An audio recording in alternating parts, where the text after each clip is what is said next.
Hello everyone, कैसे हैं आप। लेक टेक वन में आपका स्वागत है। इसमें की बड़ी अपडेट है।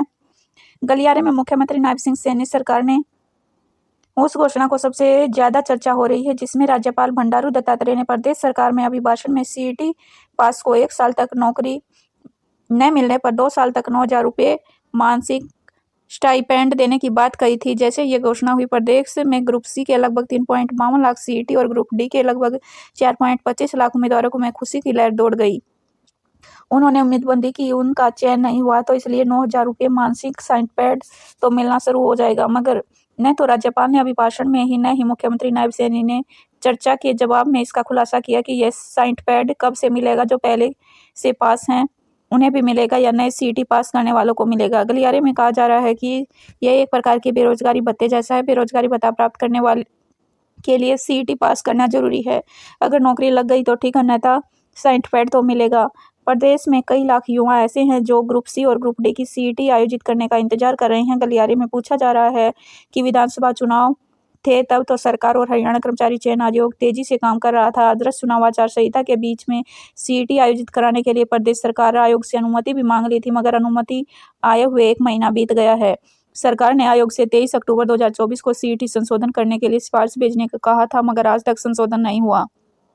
गलियारे में कहा जा रहा है कि अब तक भाजपा दोबारा सत्ता में आई और 5 साल का कार्यकाल सरकार का होता है, इसलिए सीईटी आयोजित करने में क्या जल्दी है। वैसे भी विधानसभा में सरकार ने 2600 भर्तियों की जमकर वाहवाही लूटी है। बिना पर्ची खर्ची की खूब प्रशंसा की और कांग्रेस के विधायकों ने सरकार को चुनौती दी कि पर्ची खर्ची की बात सरकार करती है, मगर कांग्रेस राज में पर्ची खर्ची का कोई प्रमाण दो। जबकि भाजपा राज में एचपीएससी दफ्तर में करोड़ों रुपये एक उप सचिव के दफ्तर में जब्त किए गए। वहीं एचएससी कर्मचारियों के पर एफआईआर हुई और नौकरी लगवाने के लिए पैसे ऐंठने वालों के आरोप में एक विधायक ने एफआईआर दर्ज करा रखी है।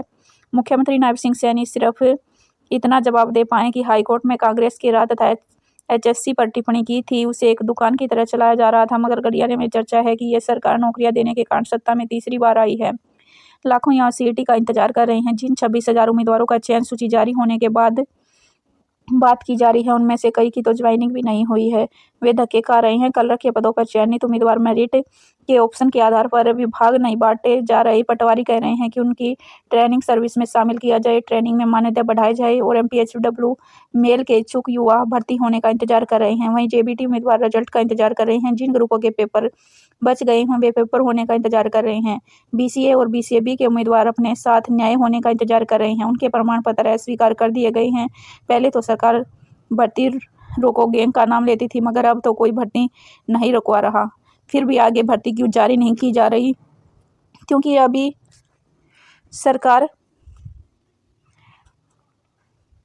ये सोच कर बैठी है कि अभी 5 साल हैं, 5 साल तक कैसे भी करके हम सीईटी करवा लेंगे, क्योंकि अब इलेक्शन का उनके पास कोई वर्ड नहीं है, ना उनको अब वोट लेने हैं।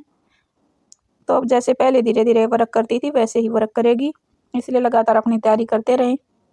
जब भी सीईटी हो तो आप क्वालिफाई हों। यह छोटी सी अपडेट थी जो आपके माध्यम से शेयर करनी थी। चलिए मिलते हैं नेक्स्ट वीडियो में। इसी तरह जॉब और जॉब से जुड़ी जानकारी प्राप्त करना चाहते हैं तो आप हमारे इस यूट्यूब चैनल को शेयर, सब्सक्राइब और लाइक करें। मिलते हैं नेक्स्ट वीडियो में किसी नए अपडेट के साथ। धन्यवाद।